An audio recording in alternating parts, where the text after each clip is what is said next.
Hi folks, it's a Bastard in here, and this time around I am going to talk about how to get your NES games to work on your old dust loader.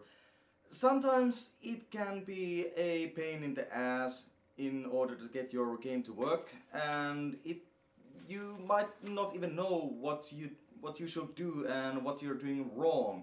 So there are many things that can be wrong with the NES, but the most basic thing is that the pins inside the cartridge are really worn out. So how to fix that problem? It's quite simple actually. You don't have to do any hocus pocus tricks or anything in order to get it to work. For an example, one of the trick that, and it's most usually the easiest one, when the cartridge ain't completely worn out, you have to try to use your game genie if you happen to have one.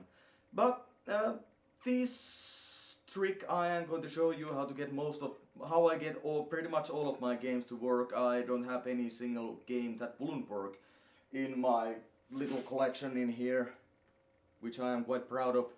So I will go through three different games. Some of them work better than some of them doesn't. Also, before I go and do that, I want to tell you that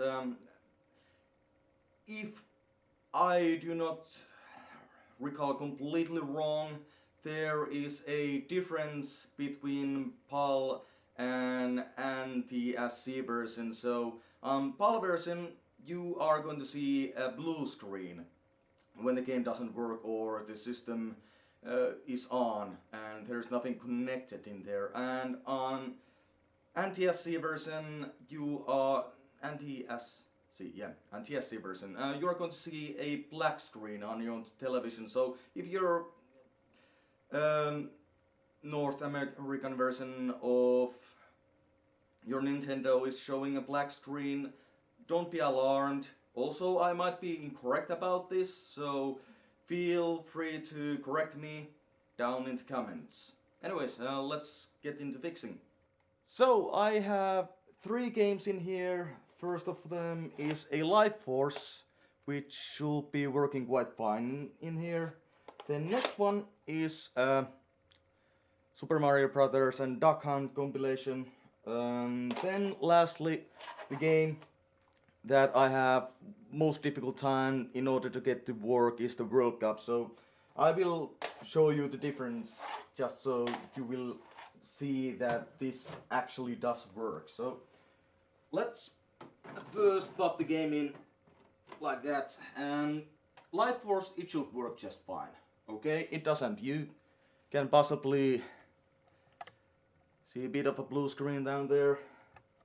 It should work just fine, but you should understand that this is an old dust loader, so yeah, might not. But the simple trick is that all you have to do is to take your cartridge and with your finger pull it a bit to the left. If it doesn't work, then try right.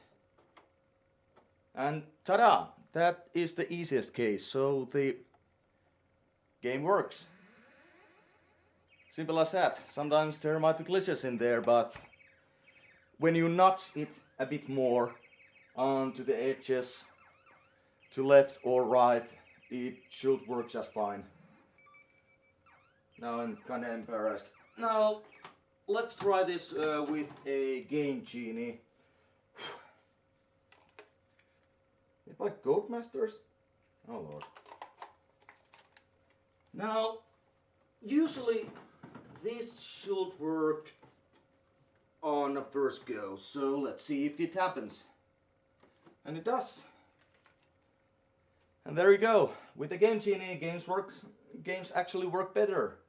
Game Genie, made by Codemasters, has better connectors than Nintendo itself does. Okay, it's going to be a pain in the ass to get it out from there.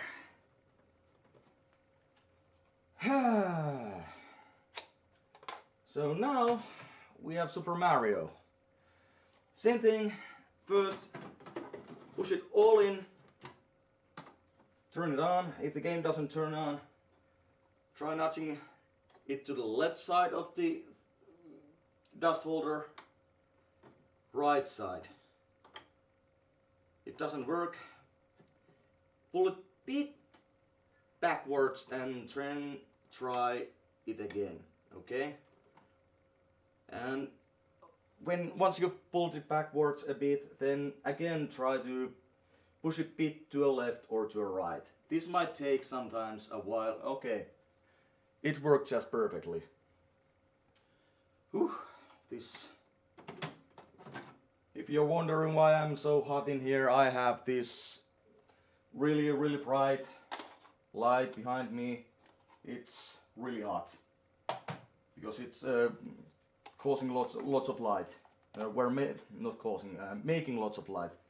So let's try this again with a Game Genie. Okay, get in. There we go. And again, Game Genie helps. Marvelous.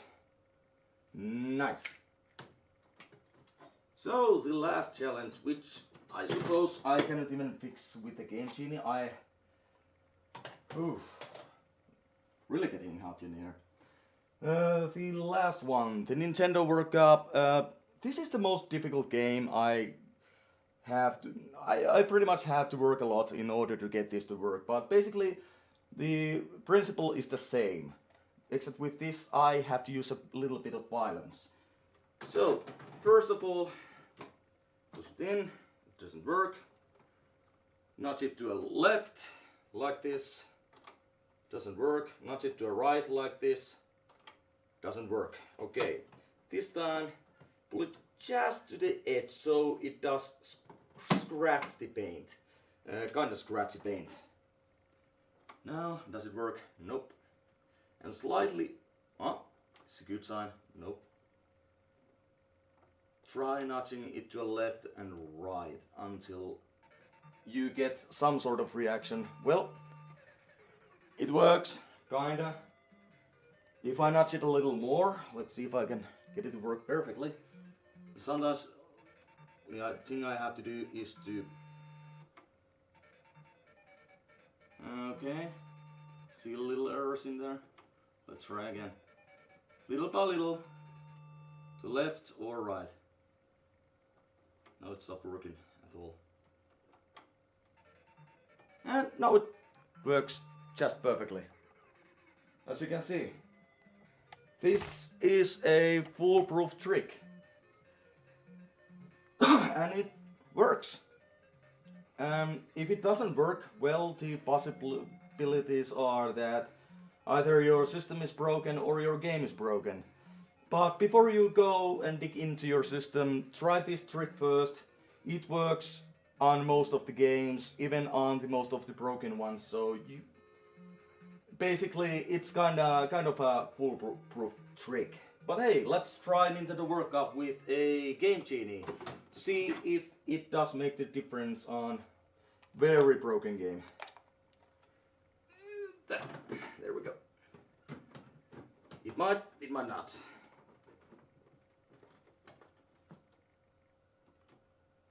And what do you know? It does. Or it doesn't. Come on.